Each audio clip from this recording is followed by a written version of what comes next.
Buenas tardes a todos y bienvenidos al encuentro Comunicación en Constante Evolución, Información Sanitaria en Tiempos de Internet. Gracias a la gran acogida que tuvieron las 5 ediciones anteriores y que organizamos con motivo de nuestro 20º aniversario en la Fundación Pfizer, no podíamos dejar de apostar por mantener, en un formato como este, que es el que nos estamos viendo un poco habituados durante este tiempo, estos últimos meses. Pero un formato como este para hablar sobre la evolución que experimenta nuestra sociedad como resultado de los constantes avances científicos, tecnológicos o sociales. Así, la información sanitaria y su importancia en la sociedad será la protagonista de este encuentro. Y en estas fechas estamos comprobando todos la relevancia, que sin duda es uno de los elementos clave durante la crisis del COVID-19. Durante esta jornada vamos a analizar el papel de la comunicación sanitaria en la sociedad para intentar comprender la evolución en las últimas décadas y el papel que desempeñan las nuevas tecnologías a la hora de informarnos. También vamos a abordar los diferentes retos a los que se enfrenta esta comunicación sanitaria, la necesidad de que la información sea rigurosa, la definición de los perfiles de los comunicadores y la gestión de los bulos en un entorno informativo donde prima la inmediatez y donde los bulos pueden hacer tanto daño. Pero antes, permítanme muy rápido que les haga que les cuente un poco qué es la Fundación Pfizer y por qué estamos aquí hoy. Llevamos 20 años trabajando para que la innovación y la ciencia estén al alcance de la sociedad, evolucionando nuestros programas y proyectos continuamente para adaptarnos al presente de la sociedad. Siempre hemos sido conscientes de que precisamente esa evolución es una oportunidad para todos los actores del sistema de salud y en especial para los pacientes, el eje central de nuestro trabajo y nuestros esfuerzos. Nuestro compromiso con la ciencia y el emprendimiento está en nuestro ADN. Un ejemplo de ello es el apoyo que ofrecemos a los jóvenes investigadores a través de los premios de innovación científica o los programas que fomentan el emprendimiento en salud, como el desafío Idea Salud para startups o el programa de becas Siempre Salud al emprendimiento senior. Programas para los que acabamos de acabar la convocatoria. Nuestras acciones, que están unidas bajo la premisa de beneficiar la salud de las personas, están plenamente alineadas con el compromiso de nuestra entidad con la sociedad. Me siento por ello muy orgulloso de que a través de iniciativas como en constante evolución, como la reunión que tenemos hoy, sigamos dando cabida a la ciencia, a la innovación y al emprendimiento, más allá de los actos de nuestro 20 aniversario. Ya sin más preámbulos, permítame que les dé paso a la jornada de hoy, que como les decía al principio se llama Comunicación en Constante Evolución, la información sanitaria en tiempos de Internet. Como moderador de la jornada contamos con un gran experto en comunicación sanitaria, con Íñigo Lapetra, secretario de la Asociación Nacional de Informadores de la Salud, ANIS, y director de comunicación del Consejo General de Enfermería desde hace ya 17 años. Y como invitados a la misma, contamos con la presencia de Marian García, más conocida por muchos seguro como Boticaria García, doctora en farmacia, nutricionista y divulgadora científica, toda una experta en el campo de la comunicación digital. Y con Miguel González Corral, director del área de salud de Unidad Editorial. Dos referentes en nuestro sector a los que ahora vamos a conocer un poco más y que nos van a ayudar a ahondar en el nuevo paradigma de la comunicación de salud y darnos su punto de vista sobre cómo buscar y consumir una mejor información sanitaria. Esperamos de verdad que este debate les resulte de interés, tanto en el plano personal como en el ámbito comunicativo. Y sin más, doy paso a los ponentes y al presentador, y muchísimas gracias a todos por estar hoy aquí. Muchas gracias, Sergio. Comenzamos con el primer encuentro en constante evolución de este año, una iniciativa que puso en marcha la Fundación Pfizer con motivo de su 20 aniversario el año pasado y que tiene a la evolución como eje central en el más amplio aspecto de su definición. Una evolución que, por cierto, ha afectado incluso a este foro en el que nos encontramos ahora mismo, porque la actual situación que atravesamos nos ha obligado a pasar a este formato online al que además tan rapidísimamente nos hemos acostumbrado en todos los sectores económicos del país.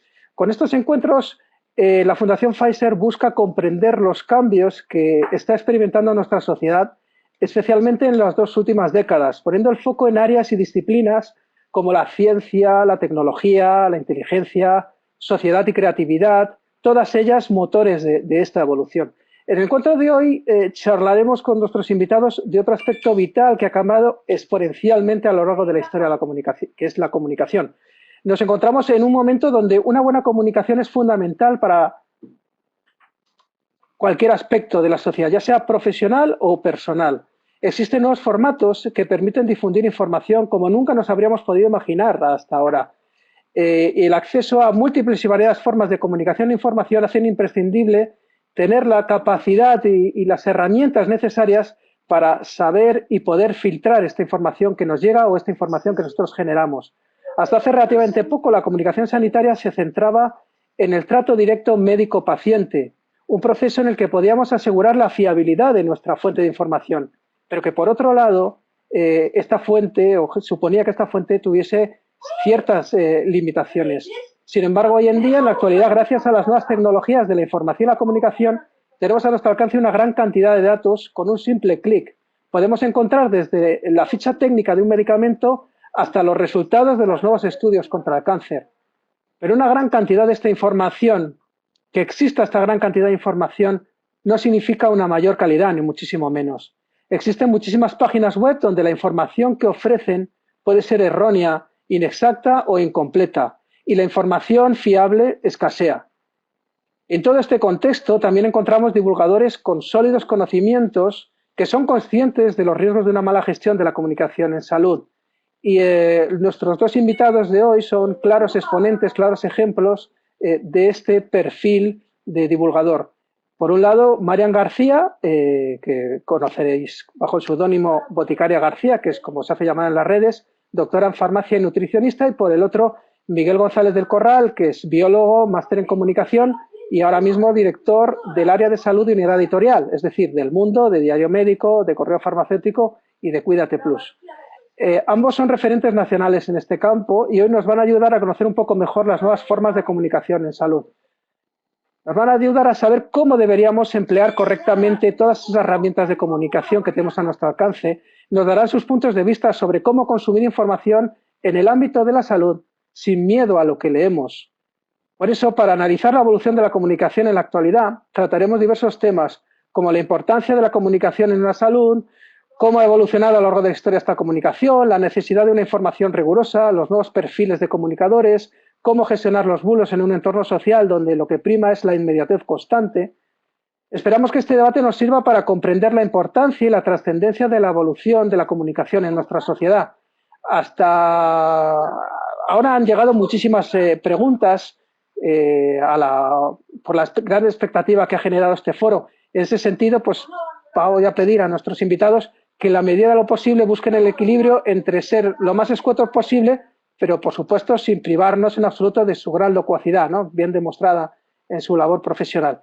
Y bueno, pues sin más dilación voy a pasar a empezar a preguntar a nuestros queridos ponentes. La primera pregunta de apertura sería para Boticaria García. Marian, nos vienen dos preguntas. La primera de ellas es ¿qué te hizo decantarte para estudiar farmacia? Que supongo que serán futuras compañeras de la botica. Y la segunda es si en algún momento esperabas convertirte en un influencer de salud. Bueno, muy buenas tardes a todos en primer lugar y muchísimas gracias a Pfizer por organizar este encuentro para hablar de estos temas que creo que hay que hablar de ellos porque si no a veces parece que no existen. La primera pregunta, tengo una respuesta muy fácil. Yo estudié farmacia porque mis padres son farmacéuticos, los dos. De hecho, yo me llamo García Pérez, porque mi padre era García Pérez y mi madre García Pérez y les sentaban juntos en prácticas en la facultad y entonces nací yo, pero yo quería estudiar periodismo o filología hispánica cuando llegó la selectividad, pero mis padres me dijeron, hija mía, tenemos dos farmacias en casa, si quieres comer caliente, estudia farmacia y luego ya en tus ratos libres pues ya verás lo que haces, ¿no? Y bueno, pues al final me pareció un argumento razonable y estudié farmacia. Lo que pasa es que luego con el tiempo la vida me llevó por estos caminos, siempre me ha gustado mucho la comunicación y al final conseguí un poco aunar las dos cosas, ¿no? Esa vocación de comunicación con la formación de farmacia y de nutricionista. Y con respecto a si alguna vez me lo había planteado, pues la verdad es que no, porque yo era muy feliz en mi botica. Yo trabajaba hasta 2013 en una farmacia de 500 habitantes, de un pueblo de 500 habitantes de la provincia de Cuenca, en Villaescusa de Haro, y yo allí estaba feliz y luego me vine a Madrid, de adjunta. Lo que pasa es que sí que empecé a notar, a mí me repateaba cuando a la farmacia llegaba gente y decía, he leído en Google, he visto en internet, ya llegaban a la farmacia con el diagnóstico hecho y todo lo que yo les dijera cuando salían por la puerta, cogían el móvil y tiquití a ver qué me ha dicho esta mujer. Entonces yo pensé, bueno, me di cuenta que teníamos una competencia en los sanitarios muy fuerte con internet y dije, bueno, pues igual que todo el mundo escribe en internet, pues voy a escribir yo también. Y así fue como empecé, desde un pueblo chiquitito de 500 habitantes con el internet a pedales que teníamos allí, que no teníamos casi ni ADSL. O sea que no había ningún plan. Afortunadamente creo que eso ha sido parte de la gracia, ¿no? Fenomenal. Bueno, Miguel, lo primero, bienvenido también, que yo las ganas que tengo de empezar a preguntaros por todas las cuestiones que me han ido pasando, pues me lleva a precipitarme. Ante todo, bienvenido a este encuentro. Y bueno, pues va un poco la misma línea, ¿no? Yo creo que tengo aquí pues, futuros biólogos y comunicadores que quieren saber dónde nació tu vocación a la hora de comunicar y cómo llegaste al mundo de la comunicación en salud, ¿no? Un biólogo a los que nos imaginamos en otros derroteros. Pues la verdad que un poco como Marian por accidente. Yo, pues sí, iba por el camino de las ciencias biológicas y de hecho estaba haciendo un doctorado cuando empezó todo este lío en el que me he metido. Estaba haciendo un doctorado en Argentina, en Buenos Aires. Me becaron aquí en España para hacer mi curso de doctorado allí en evolución y fue el año del corralito económico, en 2001-2002. Y me pegó en toda la frente, claro, ¿no? Allí la investigación se fue al traste. Bueno, fue un desastre, pero a la vez pues me nació esa parte un poco de comunicador y empecé a escribir en prensa pues lo que estaba viviendo allí, ¿no? En Argentina, todo aquel desastre social, todo lo que afectaba a la ciencia y también al país, ¿no? Y cuando regresé a España, en realidad, pues de alguna manera la vocación investigadora había desaparecido y había nacido esta y fue por lo que, bueno, entré en el máster de periodismo de aquí del periódico y parece ser que les gusté porque me agarraron de un pie y ya no me han dejado salir. Muy bien. La siguiente pregunta, que es para Miguel, ya es un poco para nota, ¿eh? Yo creo que han visto tu perfil de biólogo y han dicho, vamos a hacer una pregunta un poco complicada. Dice, comunicación y tecnología e innovación han estado siempre íntimamente relacionadas. Así, desde la aplicación de la escritura, pasando por la creación de la imprenta y hasta el boom de Internet, muchos han sido los avances científicos y tecnológicos que han encontrado una aplicación práctica en el mundo de la comunicación. ¿Cuál consideras que ha sido el avance tecnológico más relevante en el mundo de la comunicación y cuál es el que ha cambiado más? Bueno, sería una obviedad decir que es Internet, así que no lo voy a decir. Pero para mí lo más grande que le ha pasado a la comunicación es esto que llevamos todos en el bolsillo. Yo creo que desde que cada uno tenemos una central de medios metida en nuestro bolsillo y somos capaces de grabar audios, grabar vídeos, consultar información, emitir información, y es una herramienta absolutamente potente para todo, ¿no? Para emitir, para comunicar, pero también para recibir información, ¿no? Los medios de comunicación nunca hemos tenido tantos lectores como tenemos hoy gracias a los teléfonos móviles. Probablemente a Marian le pase lo mismo, ¿no? Que los crecimientos, claro, en la gente que se comunica a través de redes sociales, pues ha crecido exponencialmente desde que todos vamos en el autobús o en el metro, pues consultando nuestras redes sociales y comentando y teniendo esa vida paralela, ¿no? Que nos permite hacer, pero que es tan importante a la hora de la comunicación. Seguro que van a salir los flecos, las luces y las sombras de eso a lo largo de esta jornada, así que no me meto por ahí. Pero para mí, desde luego, el teléfono móvil es lo que ha dado la vuelta a la sociedad que tenemos hoy en día, desde luego. ¿Y tú crees que estos saltos tecnológicos, concretamente el teléfono, tiene su aplicación respecto a la comunicación sanitaria? Sí, es que para mí la comunicación sanitaria solo se distingue en una cosa del resto de las comunicaciones, y es que tenemos una responsabilidad especial. Yo creo que la salud es algo con lo que no podemos permitirnos errores que otros colegas se pueden permitir a la hora de comunicar, porque jugamos con la calidad de vida, con las expectativas, con con cosas con las que no se puede jugar, la verdad. Entonces, ahí es donde tenemos que ser especialmente rigurosos y tenemos que conocer también muy mucho cuáles son los canales, ¿no? Cuál es la información veraz, de dónde proviene, a qué darle credibilidad y a qué no, saber filtrar muy bien los bulos y de verdad andar siempre con pies de plomo y ante una duda seguramente no publicar antes que publicar. Probablemente otros colegas de otros sectores la máxima sería al contrario, ante la duda publican. Yo creo que nosotros tenemos esa responsabilidad y no la podemos eludir, ¿no? Pues mira, me viene totalmente a pego la siguiente de las preguntas que me han enviado para ti, porque viene a decir lo siguiente. Dentro de las especialidades del periodismo, vemos que destacan el periodismo económico, el periodismo deportivo y el periodismo político. Tres ámbitos, además, muy presentes en los medios de Unidad Editorial, que tenéis claras referencias por Expansión, Marca, El Mundo. Sin embargo, el periodismo de salud no es tan conocido ni tan relevante. ¿Qué importancia consideras que tiene la comunicación en salud en las aulas de periodismo? ¿Crees que esta variante de la comunicación no se le dedica el interés necesario? Sí, y tanto en la universidad como en los propios medios de comunicación. La verdad que como no provengo de esa rama, no conozco muy bien lo que pasa en la universidad, pero llevo más de 17 años recibiendo becarios de distintas universidades y la verdad es que puedo decir alto y claro que vienen muy mal preparados. No se le da la atención en las universidades al periodismo especializado, sobre todo en salud, en ciencia y salud. Y con respecto a la primera parte de la pregunta, yo espero que esto cambie, sinceramente. Si no nos va a cambiar la manera de consumir información de salud después de la que hemos pasado en los últimos meses, yo creo que yo cierro el chiringuito y me dedico a otra cosa, porque para mí hay un antes y un después. O sea, la gente está consumiendo información de salud como nunca antes. Eso lo sabemos por las audiencias, por los datos, por lo que se nos reclama a los periodistas de salud en generalistas, en prensa económica, en prensa femenina, que como tú muy bien dices, se maneja en los grupos, en los medios del grupo en el que yo estoy, pero también en la prensa deportiva. Es que es increíble la demanda que proviene de información de salud, por ejemplo, en Marca, donde nosotros, como sabes, tenemos esa pata de Cuídate Plus, que es de alguna manera el proveedor de contenidos de salud de Marca. Eso ha cambiado ya en estos últimos meses, pero es que yo creo que ha venido para quedarse.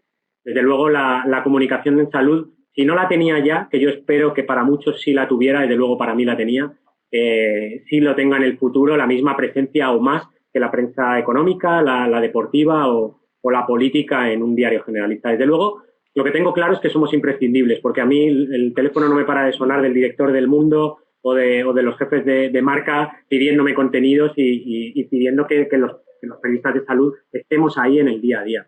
O sea, que para los medios la tiene y estoy convencido de que para el público, si no la tenía antes, lo va a tener a partir de ahora, después de la que hemos vivido. Oye, una pregunta que me surge de este diálogo que estamos manteniendo. ¿Qué protagonismo ha tenido tu equipo de periodistas especializados en salud en toda la gestión de la información que se ha venido haciendo y que se viene haciendo respecto al COVID? Yo personalmente lo he notado, es decir, con todo el respeto a la información que siempre se ha hecho en el mundo, ¿no? Pero sí se ha notado ese rigor y ese conocimiento en cuanto a la información que ibais sacando, pues eso, de qué es lo que estaba pasando, de los muertos, de los riesgos, etcétera. ¿Hasta qué punto, pues eso, habéis tenido protagonismo en esa gestión? Ha sido un protagonismo total y absoluto. O sea, hemos pasado de ser una sección que hablábamos en la reunión los octavos a ser los segundos en hablar y a ser de los que construíamos la portada junto con Nacional, Economía e Internacional. O sea, la verdad es que durante esta crisis el peso de un periódico generalista como El Mundo, el equipo de salud ha tenido una importancia igual o mayor que la de los periodistas que todos podemos tener en la cabeza de grandes firmas políticas y no me duelen prendas de decir Lucía Méndez, Esteban Urreiztieta u otros que incluso han estado haciendo información para nosotros, informaciones de entrevistas médicas, y eso ha sido de alguna manera porque ese equipo que tú dices especializado, que provenía sobre todo del área especializada y que se ha incorporado a generar información que antes no teníamos la capacidad de hacer en un diario como El Mundo, pues ha servido de polo de atracción porque realmente se ha hecho una información de una calidad extraordinaria. Entonces, cuando esos temas iban llegando a portada, iban teniendo pegada, iban marcando agenda, pues el resto de periodistas también han visto la importancia que tenían y de alguna manera también se han sumado a esa orquesta. Bueno, vamos ahora con Marian, que esto es un encuentro a dos y yo me estoy centrando solamente en Miguel y estamos deseando tener su perspectiva como influencer y como pues gran prescriptora de salud en las distintas redes sociales.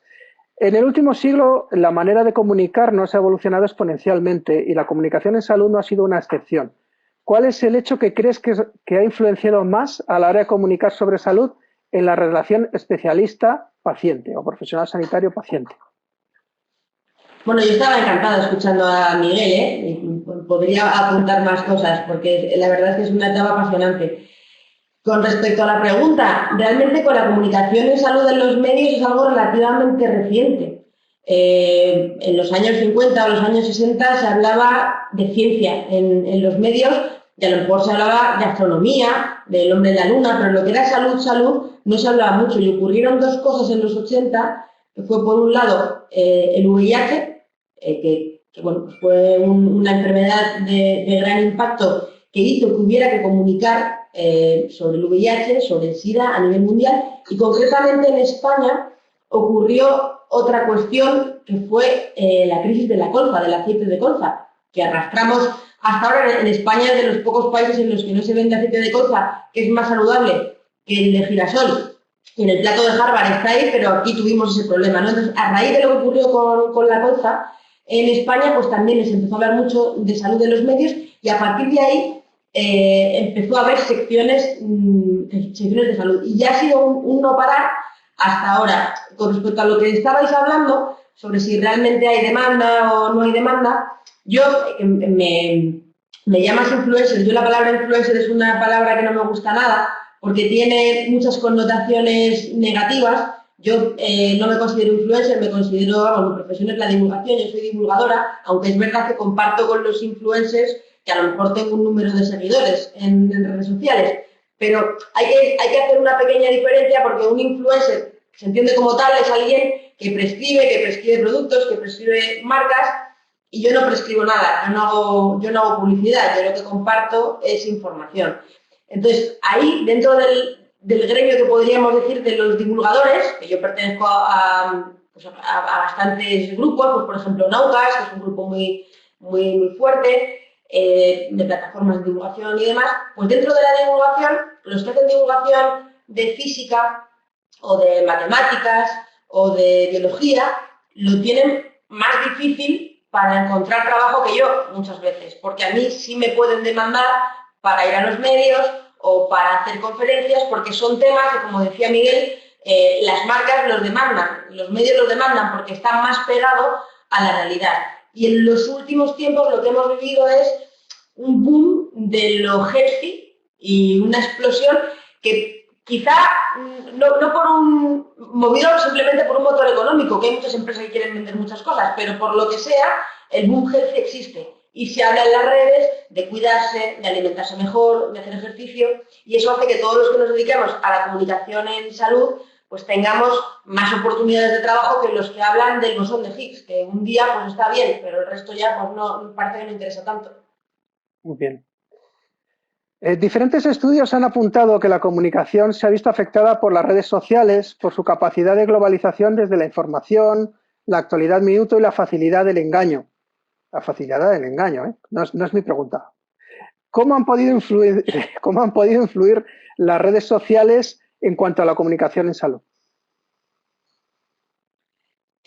Con respecto a muchísimo, o sea, muchísimo porque al final aquí ocurre algo y es que la comunicación en redes sociales no tiene que pasar ningún tipo de filtro, es inmediata. Entonces cualquiera coge su móvil, como decía Miguel, y dice, "Hala, yo ahora me hago unos stories aquí y directamente cuento lo que quiera", mientras que en cualquier otro medio pues hay que pasar un mínimo filtro, una reflexión. Entonces esto tiene sus cuestiones positivas y sus cuestiones negativas. La cuestión negativa es que al final, como cualquiera puede hacer cualquier cosa, cuando abren la boca, pues como hace poco, una influencer muy conocida que tiene 3 millones de seguidores para decir que su mascarilla era la mejor y su mascarilla no estaba homologada, no valía para nada, pues bueno, son 3 millones de personas las que se han llevado esa información. Lo positivo, pues que hay algunas cuestiones que los medios a lo mejor no van a querer tocar o no van a poder tocar y tú de manera independiente lo puedes hacer. A veces no simplemente porque sea polémico el tema, sino porque a lo mejor es algo demasiado técnico que para un medio generalista pues no le van a poner un titular y lanzarlo, pero tú sí puedes tener tu nicho de gente, como si fueras un medio especializado, que sí que le interese seguirlo.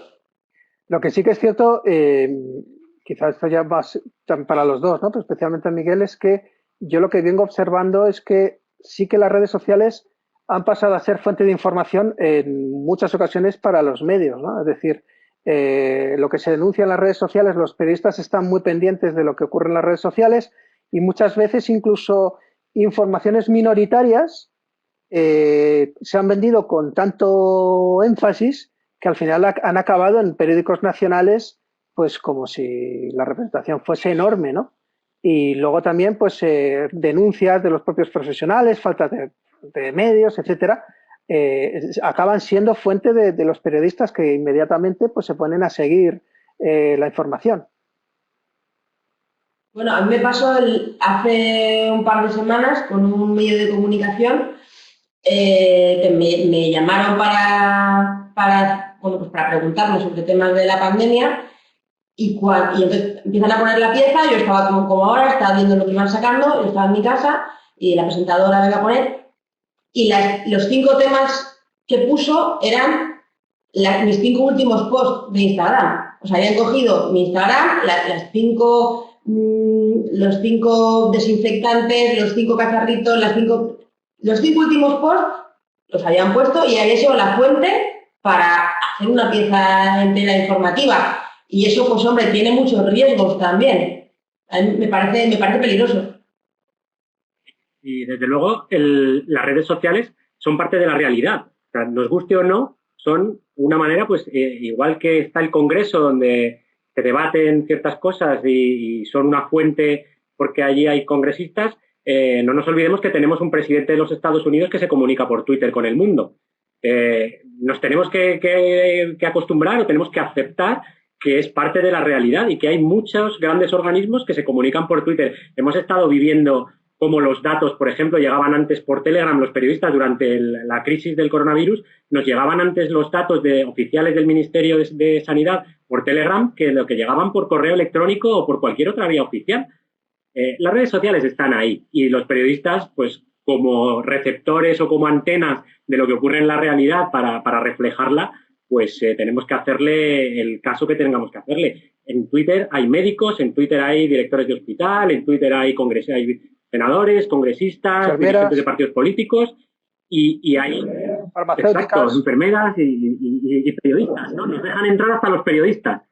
O sea que bueno, ahí lo que es muy importante para un periodista y lo que distingue, yo creo, una cosa de otra es el caso, o sea, los filtros que ponemos nosotros. Porque como muy bien dice Marian, esto tiene mucho peligro, porque claro, en Twitter no hay filtros y hemos vivido en esta crisis del coronavirus como nunca antes, yo por lo menos, cómo nos ha tocado despejar bulos de todo calibre que los propios directores de nuestros medios de comunicación, como El Mundo, como Marca, nos llegaban a los periodistas especializados, oye, esto es cierto, esto que estoy leyendo, esto hay que hacerlo. Y a nosotros nos ha tocado parar historias multitud de veces y convencerles a ellos de por qué era cierto, argumentárselo, buscar la fuente fiable, llamar a alguien para despejar un bulo. Hemos perdido muchísimo tiempo en despejar bulos que parecían ciertos, incluso a veces con papeles, con membrete oficial, que nos ha costado despejar polvo de paja porque parecían ciertos hasta cierto punto. La gente que mete bulos en Internet se le ocurra mucho y hay veces que los hace parecer, los hace muy verosímiles, ¿no? Pero yo creo que cuando un medio de comunicación que tiene un equipo relativamente decente de comunicadores o periodistas de salud o de cualquier otro ámbito, pues se deja meter un gol de estos, le hace un daño tremendo. Así que tenemos que tener un cuidado, la verdad, excepcional. También los propios comunicadores... Perdona, María. Es una cosa muy interesante porque, claro, los bulos, cuando se los ponen a un medio, obviamente es un gol enorme. No suele pasar... O sea, realmente lo que es el bulo que rula por WhatsApp, ya pues el periodista le llega y le da el olfato y dice, bueno, ¿no? Y busca un especialista y lo desmonta. Pero hay algo que sí que se está colando en los medios y que a mí me parece mucho más importante que los bulos, que son los timos. Una cosa es el que dice, bueno, el bulo de hay que usar la mascarilla para afuera si estás enfermo, para detrás y tal. O sea, ese típico bulo no lo vas a ver en un periódico. Pero lo que estamos viendo en el periódico ahora, día tras día, especialmente en periódicos locales, y ahora digo por qué, son todas las maquinitas desinfectantes, de ozono, de máquinas ultravioleta, que parecen súper técnicas, que parecen súper chulas, que la OMS ha dicho que no las recomienda frente al coronavirus y las seguimos viendo en titulares. Entonces, a mí eso me parece mucho peor que un bulo, porque el bulo al final muchas veces no va a ninguna parte, pero cuando se cuelan, y digo los medios locales, porque si hay un señor de Cuenca, digo de Cuenca porque soy de Cuenca, que ha inventado una máquina de ozono, es que lo van a sacar en todos los medios de Cuenca, porque es que es de Cuenca. Y a mí esto me preocupa mucho porque se está difundiendo muchísima información sobre métodos de desinfección que además cuestan dinero, y es que ya no es un bulo, es que ya es pues directamente no sé, no quiero ponerle nombre porque ya me he metido en algunos líos por ponerle el nombre y tengo algunos requerimientos por ahí, pero ya nos entendemos con lo que quiero decir. Bien, últimamente hemos visto cómo pacientes y familiares quieren compartir sus experiencias y comunicarse a través de las redes sociales. ¿Puede ser esto una vía legítima de comunicación médico-paciente para vosotros?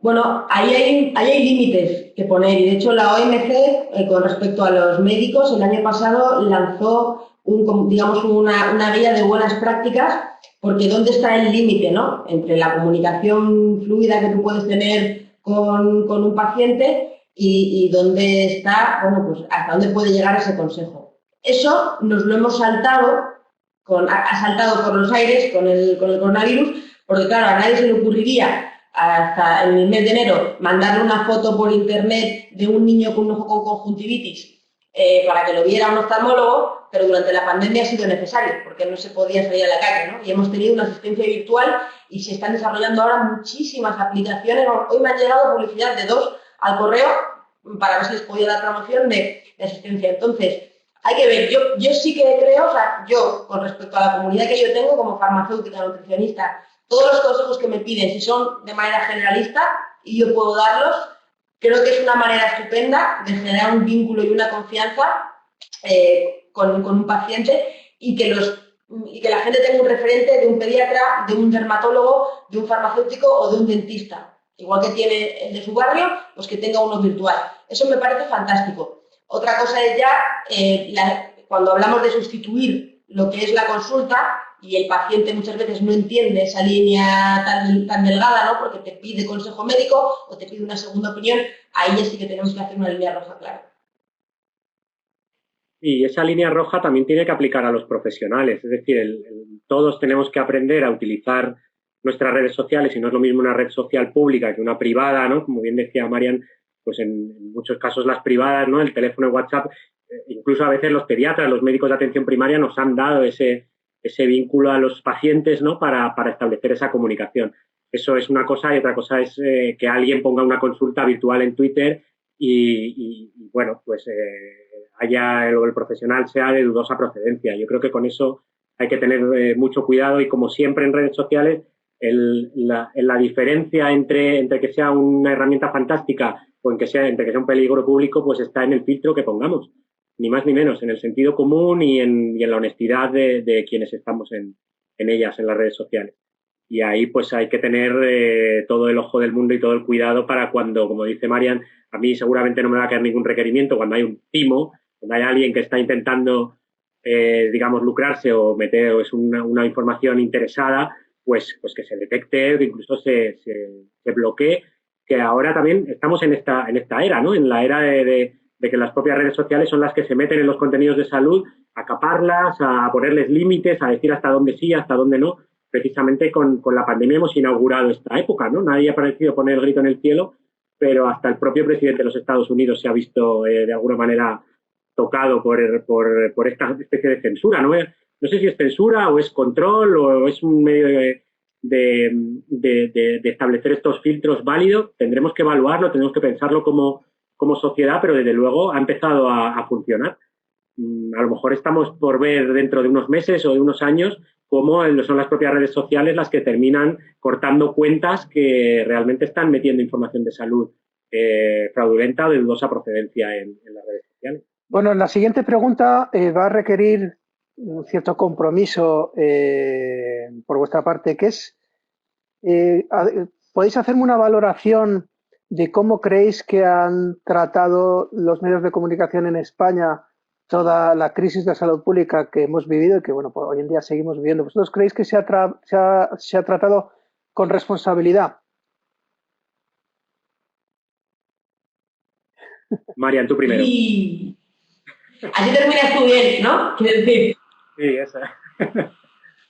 Pero tengo que pensar. Es una pregunta muy complicada porque si nos quedamos en acciones, es muy fácil quedarse en acciones concretas, ¿no? Y decir, es que un día yo misma he visto titulares que estaban mal, he avisado a muchos periódicos de traducciones directas, literales que se habían hecho que estaban mal, pero se han hecho las cosas con mucha prisa, en muchos casos, pero se han hecho con mucha prisa en los periódicos, se han hecho con mucha prisa en los hospitales, se han hecho con mucha prisa en todas partes. El problema es que cuando uno hace algo con mucha prisa y lo que va a leer lo van a leer 300.000 personas, pues tiene mucho más impacto que si el que lo va deprisa es el que te está sirviendo el pan, simplemente, ¿no?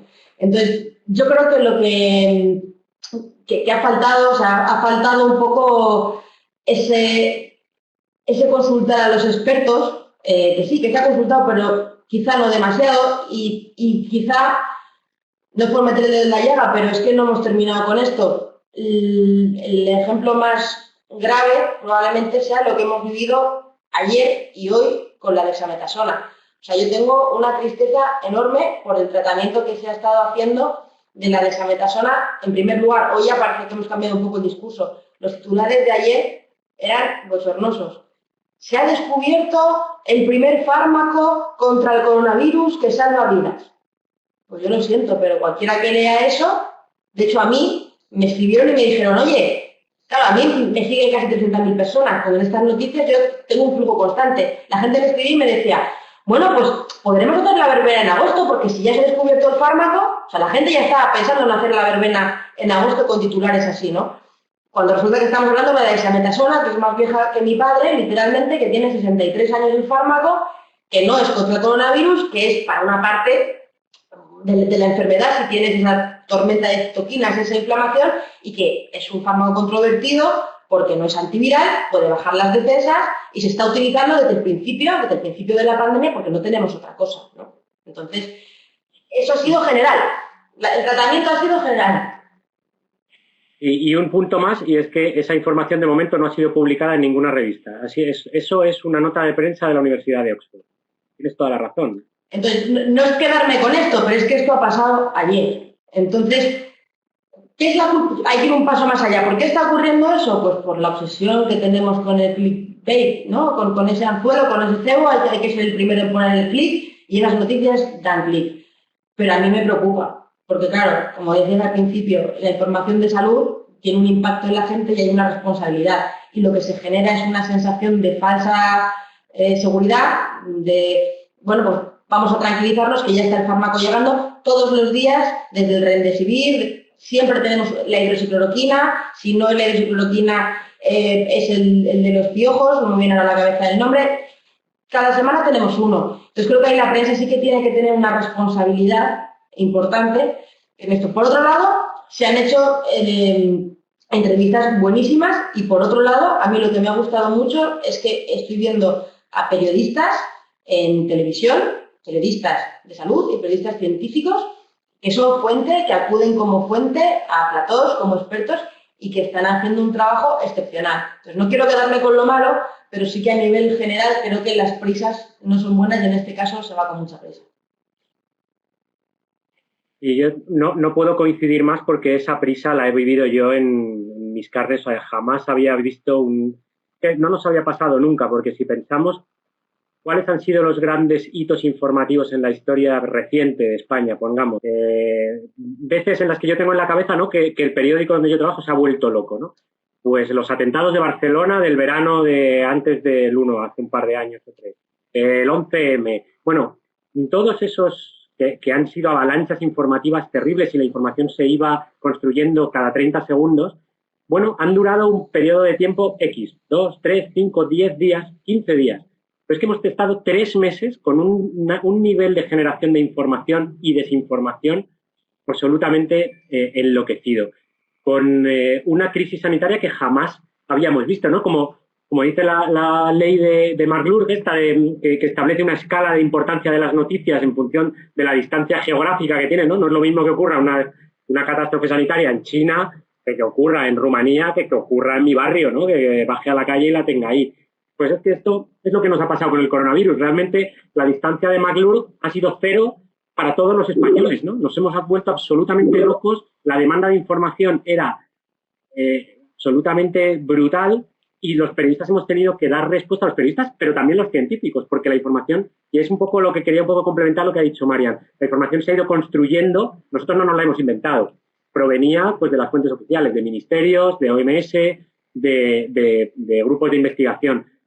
Y ahí también habría que evaluar también, por ejemplo, este caso que dice Marian ayer, qué responsabilidad están teniendo los grupos de investigación que lanzan esa nota de prensa siendo muy conscientes del impacto mundial que va a tener que la Universidad de Oxford saque un papelito diciendo este fármaco o este corticoide salva a 1 de cada 3 pacientes en la UCI que tienen que estar conectados a un respirador, si no está publicado en un peer review. Hemos visto retractarse papers de las mejores revistas científicas del mundo. Hemos visto de todo en esta crisis. Entonces, claro que los periodistas tenemos una responsabilidad, pero como dice Marian, hemos ido a una velocidad y hemos estado metidos en una lavadora, en una ola que no nos dejaba sacar la cabeza, respirar y ver lo que estaba pasando, que yo creo que ahora que sí que empezamos a tener ese tiempo, tenemos que hacer esta reflexión, no solo nosotros, también los ministerios, probablemente la OMS, los grupos de investigación y todos los que hemos ido un poco generando esa información.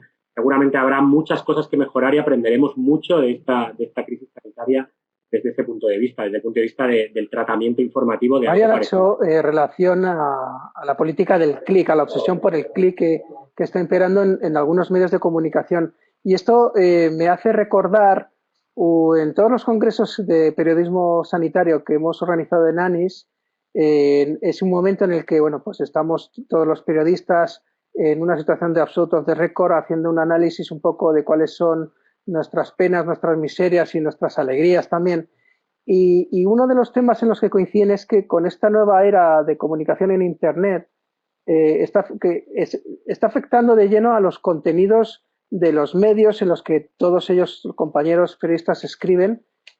Está afectando de lleno el SEO, el posicionamiento en Internet y los titulares que en muchas ocasiones se diseñan para dar prioridad a ese clic, es decir, de forma obsesiva lo que se busca es que la gente pinche en el contenido pues por razones publicitarias. ¿Cómo creéis que esto está llegando a afectar a la rigurosidad de las noticias en salud? Porque yo entiendo que esto, pues si estás hablando de algo de Zidane con alguno de sus jugadores de fútbol, pues bueno, tú puedes hacer ese titular buscando el clic cuando luego pues a lo mejor la información no tiene nada que ver con ello. Pero claro, si tú estás hablando, por ejemplo, de ese nuevo medicamento para el tratamiento del COVID-19, pues estás pudiendo generar una alarma social o unas falsas expectativas que son tremendamente peligrosas. Para mí tú has dado un poco en la clave. El SEO no está mal, son herramientas con las que tenemos que jugar, son las reglas del juego, ¿no? Pero jamás puede ser que un titular refleje algo que no está contenido dentro de la información. Si el texto lo que dice o la información lo que dice no es lo que refleja ese titular, ya no es SEO. Estás, digamos, amarilleando, estás falseando, estás incurriendo en una mala praxis desde el punto de vista periodístico.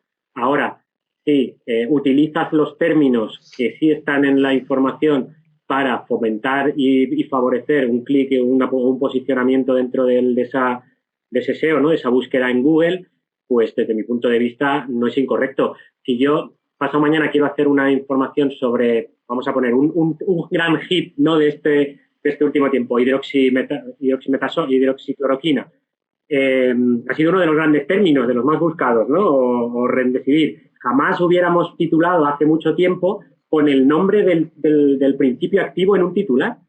porque no nos hubiéramos comido un colín, porque era lo típico que te decían, ese es el titular para empollones, no pongas eso, no lo entiende nadie. Es que un conocido fármaco para no sé qué. Bueno, eso ha cambiado, porque la gente lo que clicaba o lo que buscaba en sus búsquedas Google era hidroxicloroquina o remdesivir, ¿no? Pues adaptar esa praxis nuestra y en vez de poner un conocido fármaco contra el lupus y poner hidroxicloroquina, pues no me parece una mala praxis, me parece utilizar las herramientas que están a tu alcance para conseguir tener más audiencia y más impacto de tu información. Ahora, si lo que estás contando es poner hidroxicloroquina porque sabes que se está pinchando mucho, pero luego en la información hablas de lo divino y de lo humano, pues amigo, eso es mala praxis, ¿no? Creo que hay que, como todo, ¿no? Está la honestidad y el saber hacer de cada uno, ¿no? Pero malo en sí no me parece. No, eso, de hecho, lo de la hidroxicloroquina, yo tengo un blog, pues yo empecé con el blog, que ha llegado a tener 2 millones de visitas al mes, ahora más o menos está en 1 millón porque le hago poco caso, tengo el corazón partido con Instagram, que no hace SEO, con lo cual toda la información, eso es otra cuestión importante, claro, todos los temas que se vierten en redes sociales no indexan, a no ser que seas el único que hayas hablado de eso en una red social. Entonces, cuando tú llegas a la población por redes sociales, estás haciendo un trabajo muy efímero. Entonces, el blog, yo tengo posts desde 2014 que se titulan ¿Para qué sirve el clotrimazol?, que es un antifúngico. Ese post, yo si lo pongo en redes sociales, nadie hace clic, pero ese post a lo mejor todos los días tiene 1.000 o 2.000 o 3.000 visitas porque sí que hay mucha gente buscando para qué sirve el clotrimazol cuando se lo recetan. Entonces, ahí hay que diferenciar si lo que tú estás haciendo es una información para hacer una noticia o porque lo que quieres es hacer una información para las búsquedas. Mi blog tiene un 90% de tráfico orgánico de SEO. La gente no hace clic ya como hace 5 años, pero yo hago contenido y en la pandemia lo hice, por ejemplo, a ver qué pasaba, haciendo un post de cómo desinfectar mascarillas. Lo hice muy pronto, lo hice a principios de abril y ese post ha llegado a tener 20.000 visitas diarias porque lo hice con SEO, lo hice con unas técnicas específicas y funcionó bien. Pero claro, igual que yo conozco esas técnicas y lo puedo hacer para desinfectar mascarillas con la evidencia que había hasta entonces, también alguien puede hacer ese post para desinfectar mascarillas y vender su aparato para desinfectar mascarillas o lo que surja, ¿no? Entonces, ahí es donde está la responsabilidad también de los buscadores, que es muy difícil, ¿no? Diferenciar cuál es el buen contenido, cuál es el mal contenido. Ha mejorado mucho Google con respecto a esto de hace 5 años ahora, pero increíblemente. Pero claro, ahí hay líneas también que son difíciles. ¿Vosotros creéis, que es otra de las preguntas que nos llegan, que los medios de comunicación han hecho una buena labor educativa para enseñarle a los ciudadanos, bueno, pues a que se tenían que quedar en casa, a la utilización de mascarillas, etcétera? ¿Creéis que ha habido esa información educativa y claramente positiva? Yo ahí, fíjate, por tirarme piedras y aceptar un poco o hacerme yo, ¿no?, la autocrítica, creo que no. Creo que hemos estado mucho más a la información rabiosa y a lo que se ponía en rojo, ¿no?, más que hacer un servicio social. Tampoco sé si nos corresponde a nosotros. El Ministerio ha estado muy, muy activo y ha tenido campañas en redes sociales, en periódicos, lo hemos visto, en televisión, para ese objetivo. ¿Que lo podíamos haber hecho más? Seguramente sí. Yo, que tengo de alguna manera las dos velocidades, ¿no?, el periódico diario, la Rabiosa Actualidad, y una segunda velocidad más semanal, de domingo y tal, en la parte más semanal pues hemos podido hacer esa labor y un poquito hemos intentado, Marian lo sabe porque está ahí codo con nosotros haciendo ese trabajo, pues hemos intentado ser un poquito más didácticos, ser más divulgativos, intentar hacer ese trabajo. En el día a día, si tengo que ser honesto, no lo hemos hecho. Bueno, yo me quedo con esa parte y por alusiones, porque realmente yo todos los temas que he propuesto para el suplemento, cómo elegir la mejor mascarilla en cada situación, cómo ponerte y quitarte los guantes. Y la verdad que desde el periódico el apoyo que ha sido desde el punto de vista de, oye, quiero hablar de los guantes, venga, pues hacemos unas gráficas para acompañarlos en ese sentido para el fin de semana. Yo creo que sí que se han hecho muchas cosas, tanto en este periódico como en otros muchos, y ha habido programas de televisión que han hecho una labor muy buena también y que siguen haciendo una labor estupenda. pero sí, para el día a día, pero yo a nivel de divulgación me pasa lo mismo.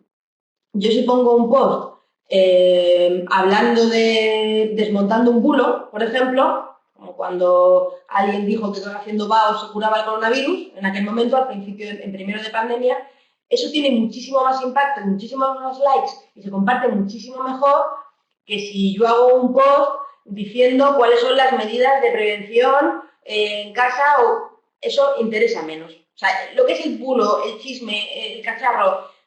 Entonces, es muy fácil. Yo muchas veces tengo que hacer el ejercicio y, de hecho, con el equipo que tengo me frenan y me dicen, ya has desmontado 3 cosas, ya has desmontado 3 bulos, ahora construye. Porque si no, te metes en una dinámica de construir o de compartir la noticia de lo que está pasando y en mi caso sí que considero que como divulgadora sí que tengo mi misión sí que es un poco esa, ¿no? Construir y formar, no solo desmontar. Pero fíjate, Íñigo, yo el otro día hablaba con una colega y por no poner solamente ejemplos nuestros, que yo creo que está bien también hablar de otras experiencias. El otro día hablaba con una colega que es la responsable del País, por ejemplo, de los contenidos de salud y de ciencia del País, y ella me decía que uno de los grandes hits que han tenido era precisamente un gráfico, una plantilla maravillosa que hicieron con un gráfico en mucha profundidad explicando justamente este tipo de cosas. Distancia social, la distancia ideal, hasta dónde puede llegar pues unas pequeñas gotas donde se supone, ¿no?, que son las que transmiten virus en una tos o en un estornudo, cómo circula el aire en una habitación cerrada, por ejemplo, cuando hay varias personas y una de ellas está infectada, y cómo circula el aire y qué riesgos tiene. Esa parte muy divulgativa y con un trabajo detrás brutal, porque hacer ese trabajo de gráficos, de documentación, de todo es bestial, solo lo pueden hacer pues gente que tiene mucho equipo para hacerlo. Pues bueno, ha tenido su ejemplo. Dice que ella nos contaba que es increíble el volumen de clics y el éxito que ha tenido ese contenido dentro de un gran medio de comunicación generalista que al fin y al cabo es el País, ¿no? Así que bueno, pues yo creo que hemos estado también un poco nosotros luchando, ¿no?, contra nosotros mismos, y como dice Marian, pues sabíamos lo que funcionaba, que era la rabiosa actualidad, el gran título y tal, y hemos intentado en el poco tiempo que nos quedaba también hacer esa labor divulgativa, pues a veces sin éxito, pero otras veces también pues hemos contribuido de alguna manera a comunicar este tipo de mensajes que tan importantes eran y lo siguen siendo, porque lo tenemos que... Esto que tengo aquí, a ver si se ve bien. Ahí se ve. Eso fue cuando pudieron ser niños y yo expliqué con emoticonos por qué no podían salir las familias enteras, simplemente porque el papá con el niño ocupaba menos que cuando estaban los 3. Eso lo hice en 3 minutos con los emoticonos de WhatsApp. Y tuvo muchísimas más repercusiones. A lo mejor un post mío en general puede tener 4.000, 5.000 likes y tuvo 17.000. A veces simplemente ese grafismo, dedicarle a darle un poco de vuelta, ¿no? Eso que comentabas que en el País fue fantástico. Ahora vivimos en un mundo muy visual, entonces el mínimo vídeo, la mínima imagen puede ser el detonante para que un contenido se comparta muchísimo más, ¿no? O sea, puedes hacer un texto maravilloso, pero lo que le da a veces el pistoletazo de salida es la imagen, y hay que también, pues, para eso te falta también tiempo, para combinarte con un ilustrador, para lanzar las cosas con anticipación, y volvemos a lo mismo, el tiempo. Nosotros en el Consejo General de Enfermería teníamos un equipo de enfermeras expertas en prevención, y una de las iniciativas que pusimos en marcha con esta pandemia ha sido la elaboración de infografías sencillas donde contamos a la gente cómo salir a la calle, etcétera. Bueno, pues algunas de ellas han tenido 2 millones, 3 millones, 4 millones de descargas, porque además se descargaban desde todos, es decir, no solamente desde España, sino desde toda Latinoamérica. Al final, pues el español, la suerte que tenemos es esa universalidad que tenemos. O sea que claramente pues ha habido una demanda importante de este tipo de contenidos. Bueno, en cambio, estamos hablando de SEO y estamos hablando de Google, y viene a colación una de las preguntas que nos hacen los asistentes a este foro, que dice lo siguiente: en la actualidad Google nos ofrece, al buscar la palabra gripe, aproximadamente 66 millones de resultados en tan solo 0,56 segundos. Los datos de COVID son escalofriantes, cerca de 5.000 millones de referencias a golpe de clic. Sin embargo, esta cantidad de información no se ordena ni clasifica por la relevancia de la fuente, lo cual dificulta al lector dilucidar qué información es veraz y cuál de ellas no lo es. Esta situación termina produciendo desinformación, aun teniendo una ingente cantidad de información. Es lo que Alphonse Cornellà definió como infoxicación. ¿Es Internet un buen medio para informarse? ¿Qué fuentes consideráis que deberían ser autorizadas para informar sobre salud y cómo podríamos hacerlas llegar a la población? Y yo sumo una pregunta más. ¿Existe o podría existir algún tipo de herramienta para orientar a la gente, algún tipo de sello de calidad o similar para orientar a la gente sobre qué información es veraz o qué información no, o eso no es adecuado? Es para los dos, ¿eh? Bien. A mí no me parecería mal ese tipo de sellos. De alguna manera a mí me consta porque ha habido un pequeño cambio últimamente y lo estamos ahora analizando, pero Google va en esa dirección. Google cada vez prioriza más los contenidos o los medios que tienen información de salud, pero que tienen un respaldo. Que están, o sea, la araña de Google pasa y le da más prioridad a aquellos contenidos que detrás tienen el aval de una sociedad médica o incluso los propios periodistas, que el equipo en el quiénes somos, el equipo de periodistas que hace ese medio de comunicación, pues son gente que lleva muchos años haciendo información, que publica muchos contenidos, todos relacionados con salud. O sea, esa relevancia Google ya la está empezando a dar de alguna manera a la hora de situar los contenidos. Con esta crisis del COVID lo hemos visto. Se ha puesto directamente OMS y los fuentes oficiales, los ministerios, incluso en redes sociales. Marian lo va a saber mucho mejor que yo, que esto lo controla mucho más, pero salía la información de ¿quieres una información veraz de no sé qué? Te salía un banner y tú pinchabas ahí y te iba a OMS, al ministerio, a lo que se considera las fuentes fiables que tienes que hacer. A mí me gustaría que eso se ampliara no solamente a los medios oficiales, digamos, a los proveedores de información. Pones coronavirus y lo primero que te sale arriba en Google es en rojo, no te escapes, vente aquí primero. Si tienes dudas, pincha en esto rojito, que es donde está la información buena. Sí, y no me parece mal, ¿no? Y luego en la ordenación de los contenidos que vienen debajo también la ha hecho mucho en función de la relevancia que tiene el medio en cuanto a cuánto de prescriptores o qué calidad de prescripción tiene ese medio de comunicación. Pero no es perfecto. Ahí también se han colado pues algunos bulos y cosas de dudosa procedencia. Así que seguramente eso tiene margen de mejora y para medios grandes y gente que nos dedicamos a la información de salud desde hace muchos años, que tenemos equipos dedicados a esto con gran experiencia y tal, sería una fantástica noticia, la verdad, porque probablemente saldríamos reforzados.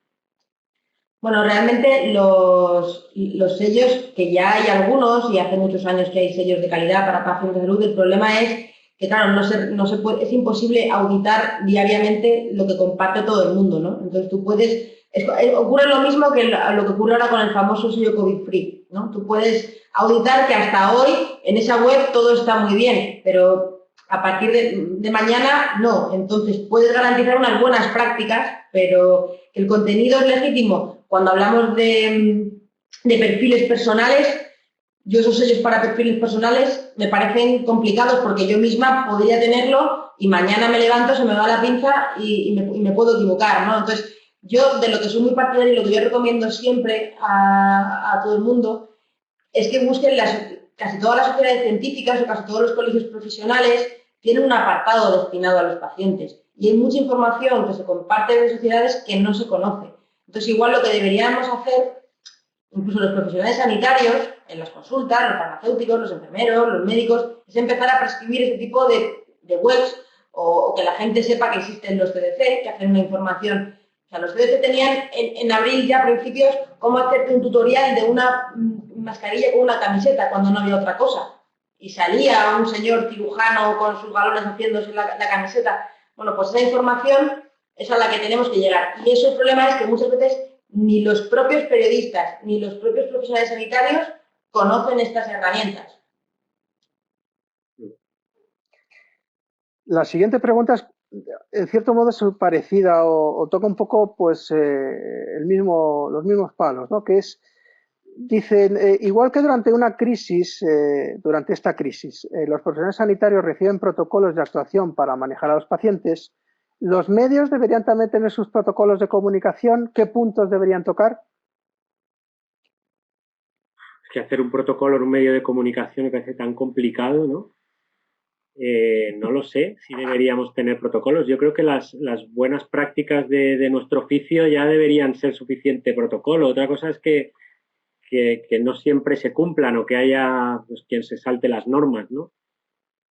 No sé, las redes sociales de alguna manera son la policía de este tipo de cosas ahora. O sea, cuando alguien mete la pata, ¿no? Siempre te aparecen 10 o 12 más listos que tú que te cantan las 40, te dicen dónde has metido la pata y de alguna manera quedas expuesto públicamente, con lo cual pues no es tan no sé, fácil sí que es, pero que no perdura mucho en el tiempo cuando se hacen malas prácticas.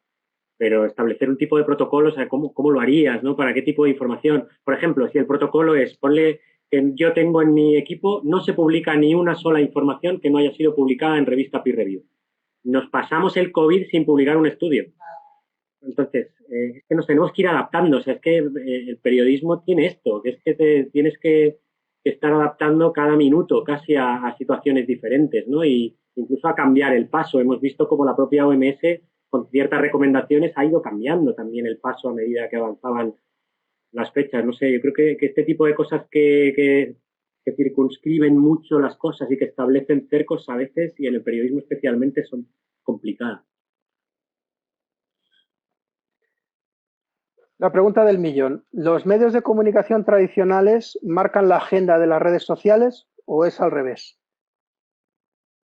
María. Bueno, hemos hablado un poco de esto antes y ocurren las dos cosas, ¿no? O sea, al final, yo como divulgadora todas las mañanas miro la prensa, veo lo que hay y también tengo mis contactos en universidades, pregunto y en función de lo que veo en la prensa, yo muchas veces mis posts son recortes de noticias para comentar, pues como lo de ayer de la desametasona.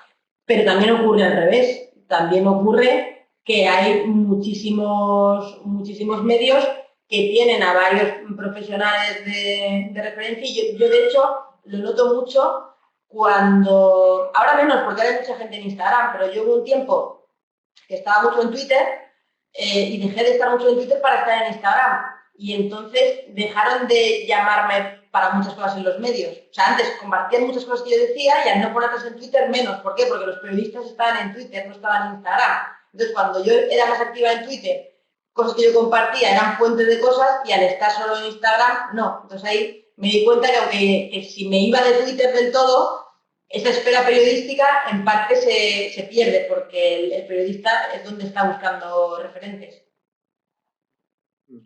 Y desde luego nosotros, yo lo uso como fuente a diario, vamos. Mucha de la gente a la que sigo me pone sobre la pista de temas, a mí y a todo mi equipo. O sea, Twitter está ahí para eso. Médicos, ¿cuántos médicos no han empezado a compartir ahora que se habla esto de la dexametasona? ¿Cuántos han compartido durante la crisis del COVID que con pulsos de corticoides a algunos pacientes con tormenta de citoquina mejoraban? Un montón. Y muchos periódicos hemos hecho informaciones, o periódicos, televisiones, yo hablo de lo que más conozco, ¿no? Pero hemos hecho informaciones al hilo de cosas que hemos visto en Twitter porque las comentaba un médico o un divulgador que se había enterado porque había hablado con un médico, pero al fin y al cabo nos ponía detrás de la pista de algo que al final pues nos está marcando la agenda, ¿no? Que era un poco tu pregunta. Pues sí, muchas veces la gente que está en Twitter, sean profesionales médicos o divulgadores o lo que sea, pues a veces te dan ideas y marcan la agenda y los medios vamos detrás. Sí, sí.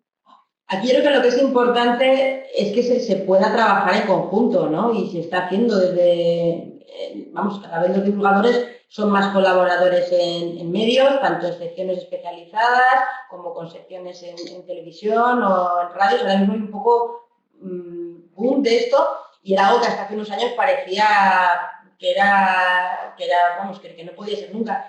Y aquí, por sacar un poco el tema también, cuando ocurre esto que comentas de los médicos que actúan como fuente, que en Twitter ponen algo. Yo creo que aquí es muy importante que no se pierda el respeto. Y esto se está perdiendo también muchas veces. O sea, siempre ha habido ahí un tira y afloja, ¿no? Entre tú eres la fuente, las identificaciones, lo que te digo, tal. No me refiero a eso, me refiero a que ahora mismo a mí me escriben muchas veces y me dicen, oye, te mando un audio y me contestas con un audio. Alguien que no conozco absolutamente de nada.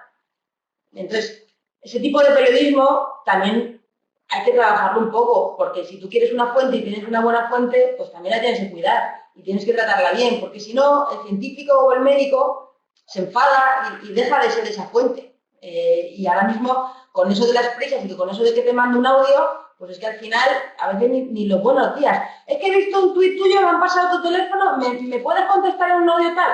Hombre, pues no lo sé si esa es la mejor manera de hacer las cosas. Yo sé que es muy rápida y muy efectiva, pero me chirría un poco también. Bueno, Pues fíjate, rápida es, María, pero efectiva no. esto que me estáis contando está especialmente reflejado en una de las preguntas también que nos llega, que dice lo siguiente: a la hora de simplificar la información, perdemos términos que resultan difíciles de comprender y ciertos detalles para que no se pierda agilidad. ¿Qué peligro tiene esta simplificación de la información desde un punto de vista médico, clínico o sanitario? ¿Podría afectar al conocimiento sobre salud? ¿O dónde está el equilibrio entre hacer una información seria y rigurosa y hacer una información que comprendan todos tus lectores, ¿no? Yo esto es que lo tengo clarísimo, pero no sé si vamos a estar de acuerdo en esto. Yo creo que no puedes perder un lector por ir al rigor de la palabra correcta o de la expresión correcta. Eso no es óbice para que se expliquen las cosas médicas de manera incorrecta. Lo que yo les digo a mis periodistas o a los chavales que tienen prácticas o lo que sea en mi sección, les digo siempre que tienen que hacer informaciones que entienda todo el mundo, que entienda su madre o su abuela del pueblo, pero que un médico las lea y no pueda sacarles un pero. Me da igual el término, si es el correcto, el más médico, tal, siempre se pueden usar los guiones, los paréntesis para esas cosas, pero si quitas esos paréntesis tiene que quedar un texto que cualquier persona pueda entender. Tenemos que pensar que nuestros lectores son gente desde los 12, 10 años hasta los 99 y de todo tipo de bagaje cultural, y yo eso es lo que tengo en la cabeza, es ese lector. No puedo estar escribiendo para una élite y creo que me equivocaría si hiciera eso en un medio generalista. Probablemente eso es más perjudicial para la información de salud, porque vamos a evitar que la gente se acerque a los contenidos de salud precisamente porque estamos siendo elitistas y estamos en pos de la precisión, el término, y que el médico de turno no nos afee que hemos puesto un método para hacer un catéter, en vez de decirle cómo se llama la técnica, pues estaremos haciéndole un flaco favor a la divulgación si hemos espantado a un lector porque piensa que es idiota porque no entiende eso, porque le estamos haciendo el lenguaje. Yo creo que tenemos que, lo que llaman los ingleses los plain words, ¿no? El escribir y contar las cosas en un lenguaje que entienda todo el mundo, pero que un experto no le pueda sacar ningún pero. Para mí esa es la fórmula perfecta.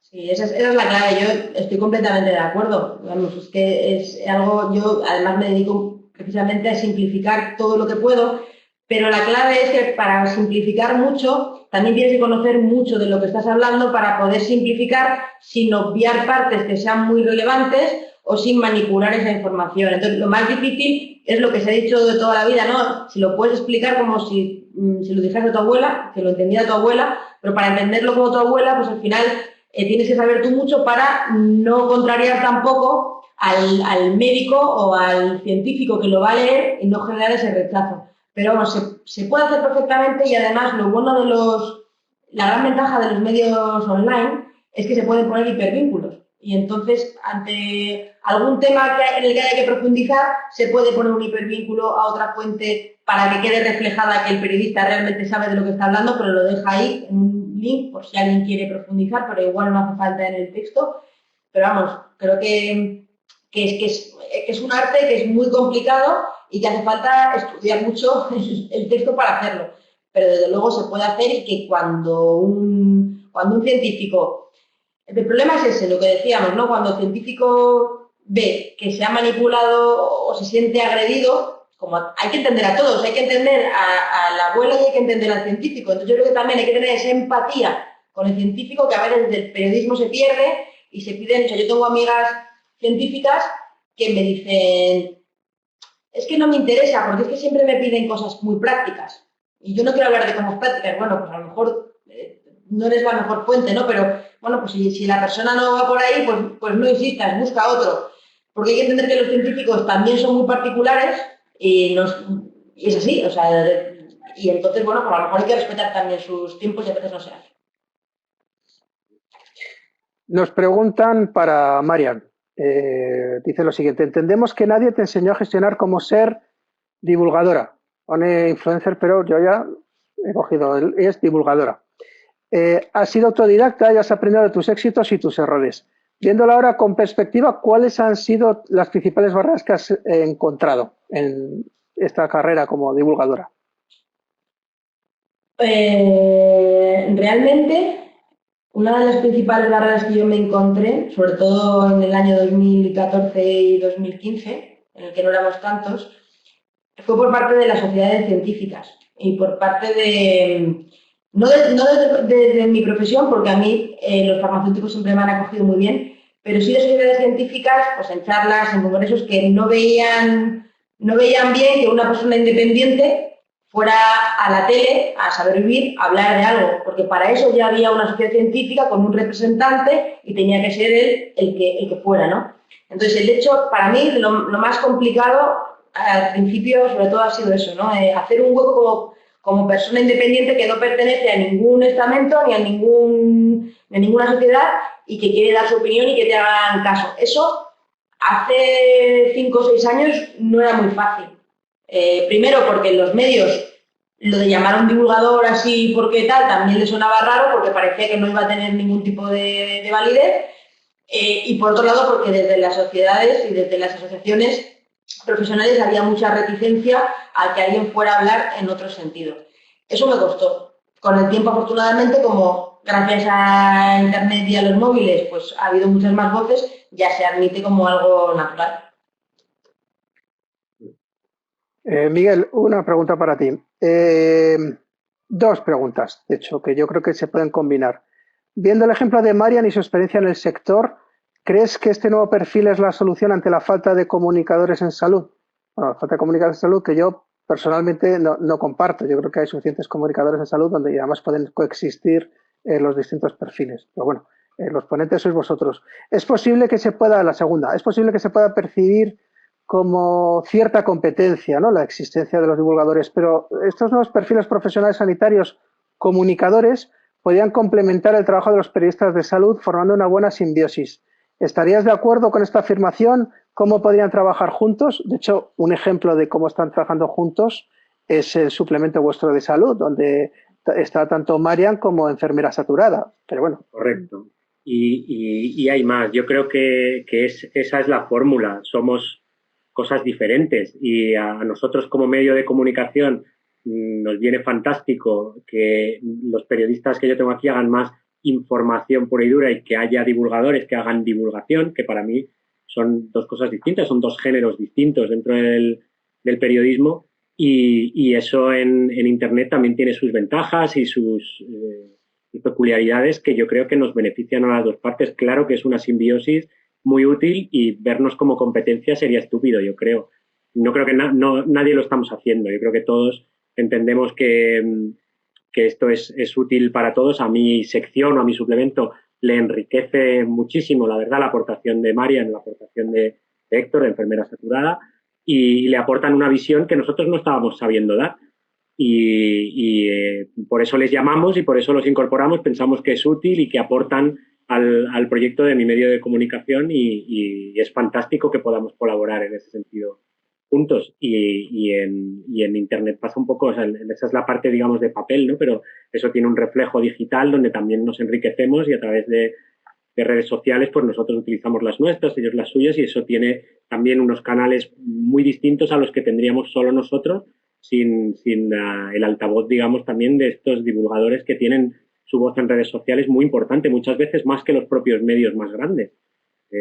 No tiene por qué, porque no nos tenemos por qué ver como competencia. Hacemos cosas diferentes y las podemos hacer juntos y está bien que las hagamos juntos. Y al revés, ¿no? O sea, como divulgadores, el hecho de poder salir también de tu comunidad, de tu corralito que tienes ahí atesorado, que son los de siempre, el hecho de tener un altavoz en un medio de alcance nacional o provincial, en un medio de comunicación, te abre otras puertas. Ya no solo porque lo que tú vayas a contar lo va a leer muchísima más gente que se escapa a tus redes, sino que incluso para tus propios seguidores el hecho de que tú aparezcas también en medios, sigue teniendo pues ese protagonismo. Y decir, vale, yo sigo a esta persona, pero es que no solo habla en Instagram, es que también habla aquí, o sea, todo eso se valora y yo creo que enriquece y se pueden generar sinergias estupendas. Y para mí el caso del mundo pues es fantástico porque me permite, o sea, me ha permitido, por ejemplo, una cosa que puede parecer absurda, pero que los jefes de mi marido, que leen el mundo, no me van a leer a mí nunca, pues lleguen a mi contenido, ¿no? Llega a una cena de trabajo y que el jefe de mi marido diga, no, yo te leo los sábados o los domingos. Entonces, bueno, pues esos son, llegan a otro público, que es un perfil que no tiene nada que ver con el perfil que me sigue a mí, que es madre entre 35 y 45 años, principalmente, ¿no? Pero fíjate qué importante eso que es complementar audiencias, ¿no? Realmente, igual que ella abre un poco el abanico, ¿no? Y ya entra un público que probablemente no estuviera llegando de otra manera con sus redes porque es diferente, simplemente, pero el mensaje, que es lo importante, el mensaje que ella cuenta ahí, que es un mensaje útil, que es un mensaje que tiene una finalidad, porque casi todos son muy divulgativos, muy explicativos, con un servicio casi público, ¿no? Tienen vocación, María, en tus contenidos de servicio público realmente, ¿no? Estamos dando la información que es útil para la vida diaria de la gente. Pues está llegando a mucha más gente que a lo mejor no llegaría de la otra manera. Y a nosotros nos pasa al contrario, ¿no? Podemos llegar a la audiencia de Marian, a lo mejor muchos de ellos no serían lectores del mundo, no lo sé. Seguramente muchos de ellos no lo sean. Que a través de que ella hace el contenido y lo postea o hace con ello lo que le parece, pues hay gente que lo está leyendo y que nos dirá, pues te he leído en el mundo, o he visto en el mundo no sé qué, y luego ha pinchado en otro contenido. Pues todo eso, mientras sean contenidos de calidad, para mí es muy, muy importante. Y luego está otra vuelta de tuerca, porque aquí estamos hablando de un suplemento de salud, pero, por ejemplo, cuando ya entras en medios y hablando de la competencia, yo estoy en La Sexta, en Zapeando, en un programa de entretenimiento. Y es un programa de entretenimiento donde en principio no se va a hablar de salud, no es un saber vivir donde vayas tú a hablar de salud, ¿no? Donde los colaboradores que van hablan de cosas de entretenimiento. Y de repente está empezando a ver en programas de tipo de entretenimiento gente que habla de salud y hace divulgación de salud. ¿Por qué? Porque la puedes mezclar con el entretenimiento, donde hay que rebajar muchísimo más el nivel y los palabras, ¿no? Ahí los filtros son mayores, pero siguen lanzando contenidos.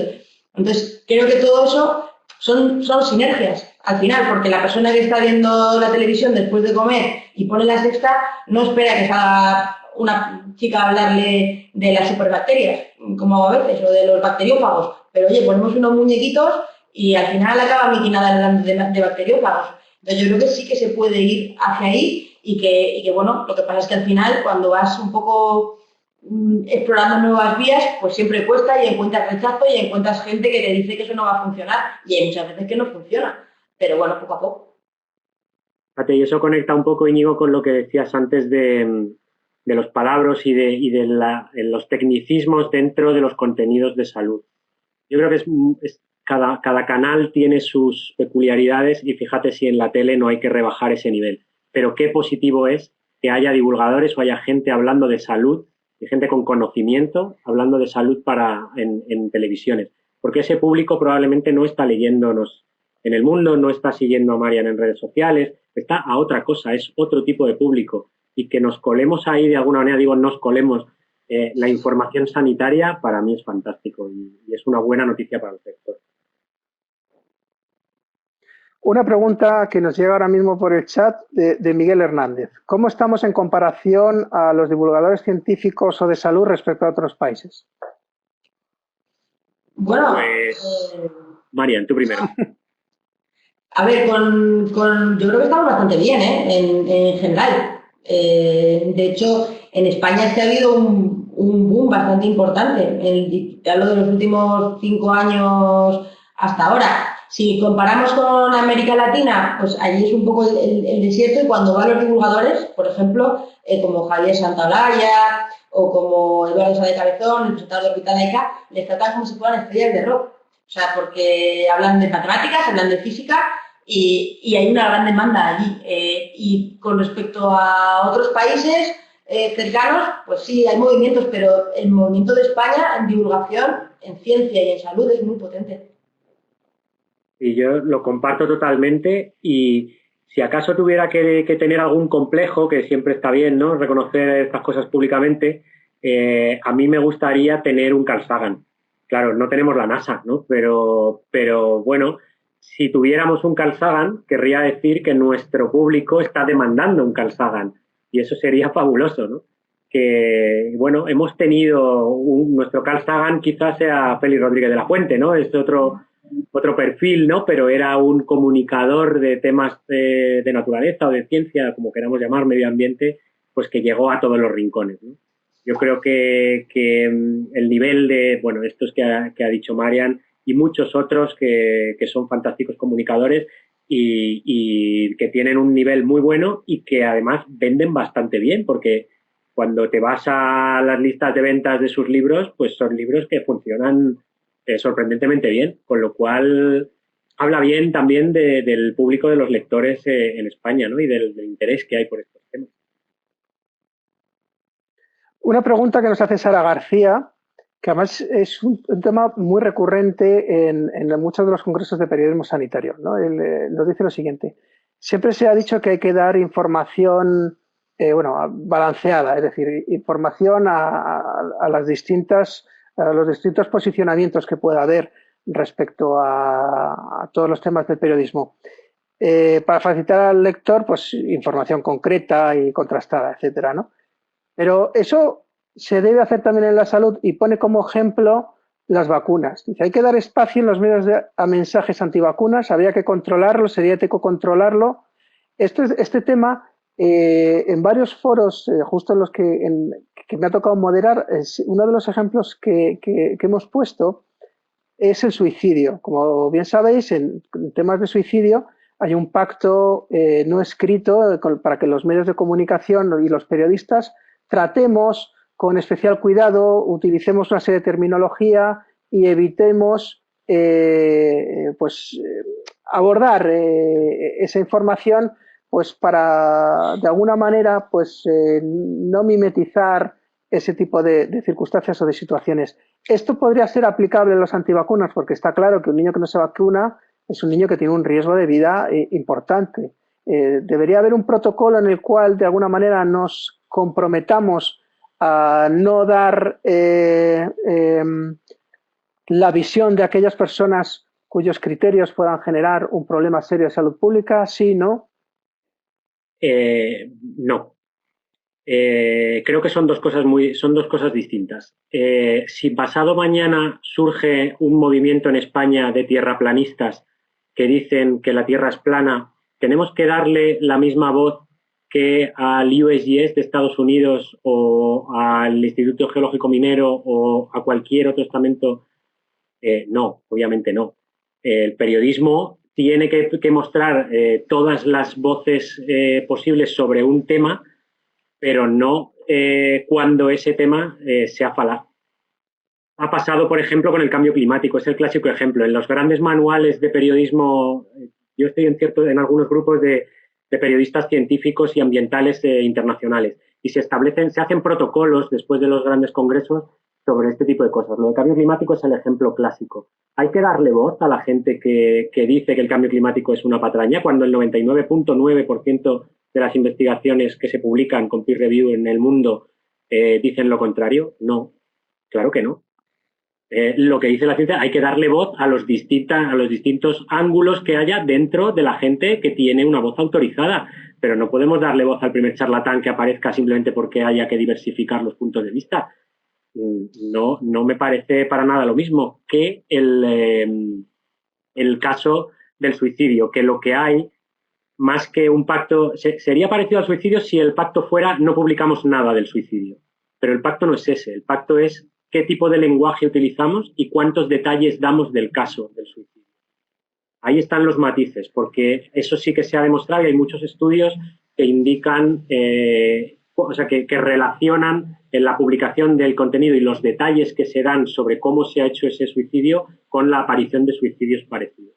Entonces, el pacto no es no informar sobre un suicidio, que al revés, se está cada vez poniendo más encima de la mesa, que es un tema que hay que tratar precisamente para visibilizar un problema real que tenemos como sociedad, pero tiene el matiz de cómo lo hacemos porque no podemos, de alguna manera, como comunicadores, incitar a que otra persona lo ejecute en el futuro, ¿no? Para mí son dos cosas distintas. Una cosa es balancear cómo damos la información de un tipo de información veraz y que hay que dar, y otro es si queremos o si debemos o no debemos darle voz a cualquier charlatán que aparezca con una información por muy relevante que le parezca a él. Pues, sinceramente, los medios de comunicación, nuestra obligación no solo es no hacer eso, sino es denunciarlo.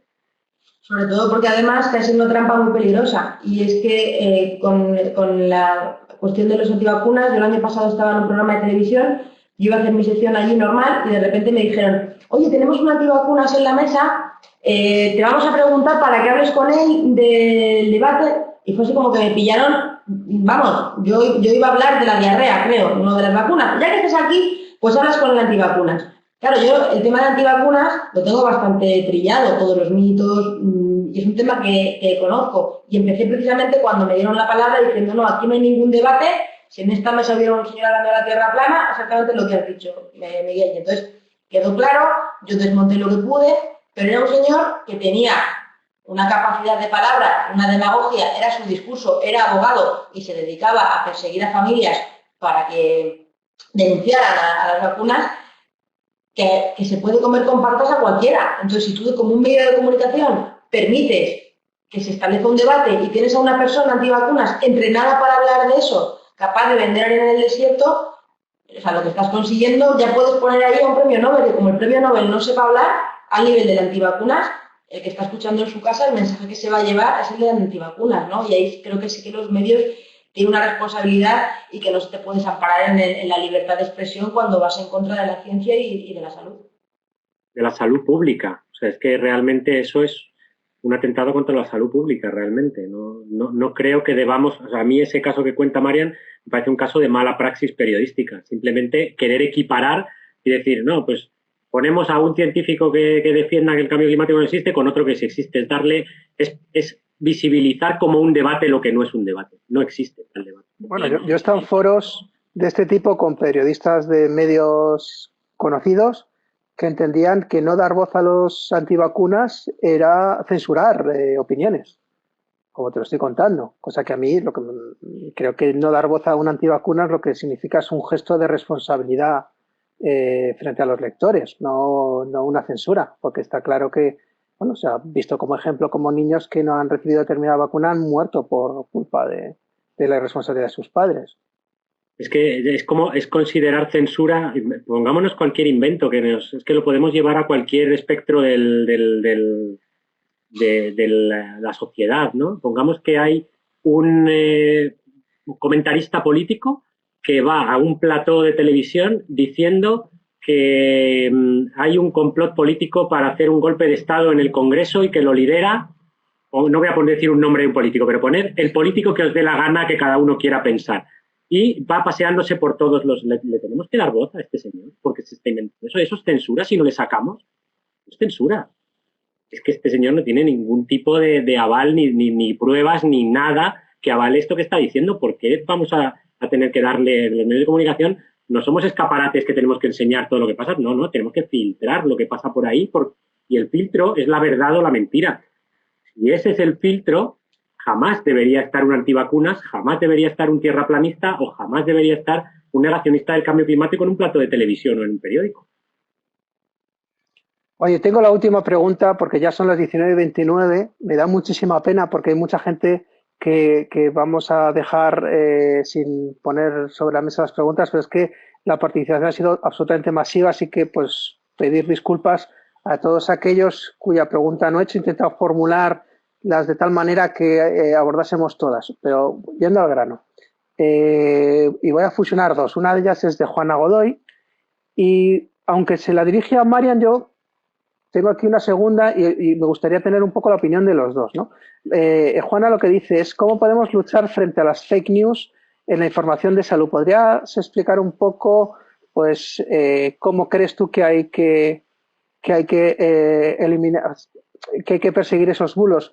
Y la segunda hace referencia a una denuncia del Consejo General de Farmacéuticos sobre el uso de toallitas por parte de varios influencers o varias influencers en Instagram y en distintas redes sociales, como llegó incluso a un tratamiento de antibiótico pues a convertirse en una de las mayores demandas que hacía la gente en las farmacias, ¿no? ¿Hasta qué punto podemos poner freno a que muchas personas que se convierten en personalidades en Instagram, pero no tienen esos conocimientos sanitarios que tienes tú, pues hasta qué punto podemos frenar este tipo de prácticas o de recomendaciones que incluso pueden pues, ser un riesgo para la salud de las personas, ¿no? ¿Cómo podemos hacerlo? Pues es dificilísimo, porque es muy difícil poner puertas al campo. Desde el colegio, desde el Consejo General de Colegios Oficiales de Farmacéuticos, junto con Salud Sin Bulos, en enero lanzamos un plan, que seguimos con él, cada mes se lanza, hay un decálogo, de maneras para luchar contra los bulos y contra la información sobre medicamentos en Internet, para que los influencers, en este caso sobre todo suelen ser ellas, porque hay muchas más mujeres que se dedican al tema de la belleza, no es una cuestión de sexo, es una cuestión real de belleza, que dedican a hablar de esas toallitas de Bidosis, es la marca de antibióticos, o de una cremita de corticoides para ponértela en un tatuaje, ¿no? O sea, medicamentos con prescripción que ellas recomiendan y ellos recomiendan abiertamente. El problema de esto es que hay muchísimos. Y tú coges así y te haces un story y dices, ay, mira, esta crema que tengo aquí me viene fenomenal. Poner puertas al campo es muy difícil. Entonces, bueno, se pueden generar, y estamos en ello, en el hecho de generar campañas de sensibilización, pero contamos también con el tema de los intereses creados en muchos aspectos, ¿no? Entonces, con respecto a los fármacos, aclarar que eso es algo que se deja caer muchas veces de no está la industria detrás, que la industria paga a los influencers para que recomienden los medicamentos. Esto es absolutamente falso. O sea, ningún laboratorio farmacéutico va a pagar nunca a una influencer para que anuncie una crema con receta médica o unas cápsulas con receta médica. Esto está fuera de toda duda. Suelen ser ellas mismas, que alguna vez se las recomendó, o sea, prescribió un médico, las que las recomiendan a su comunidad porque no le dan mayor importancia, porque suelen ser pues pomadas, fórmulas tópicas o toallitas que parece que es cosmética. Entonces, es muy difícil. Yo he tenido una experiencia muy desagradable durante la pandemia con una de ellas. Yo no me gusta nada los personalismos, o sea, que hay muchas maneras de abordarlo. Muchas veces lo que se hace es, se coge la captura del influencer, se pone en redes y entonces se le lapida. Mira, ese es lo que ha dicho de las toallitas. A mí eso no me parece bien. Creo que las personas están por encima de todo y que no hay que linchar ni que lapidar, aunque lo que esté haciendo sea una barbaridad. Creo que no es la manera de hacerlo. Creo que hay que contactar con los influencers e intentar hablar. Bueno, pues durante la pandemia, una influencer con muchos seguidores puso unos stories sobre que estaba en una clínica y entonces la estaban fumigando directamente con ozono y le estaban echando un chorro de ozono, que el ozono ya no entro en si vale o no vale frente al coronavirus, pero desde luego aplicarlo directamente sobre las personas está prohibido por el Ministerio de Sanidad y por la OMS. Aplicarlo sobre las personas como no te aplicaría en lejía. Entonces, este influencer que alegremente hace todas estas cosas, yo corté su cara, corté su nombre, pero se veía lo que era la clínica y puse los vídeos sin que se viera quién era ella, ¿no? Es algo que yo nunca había hecho, pero lo hice.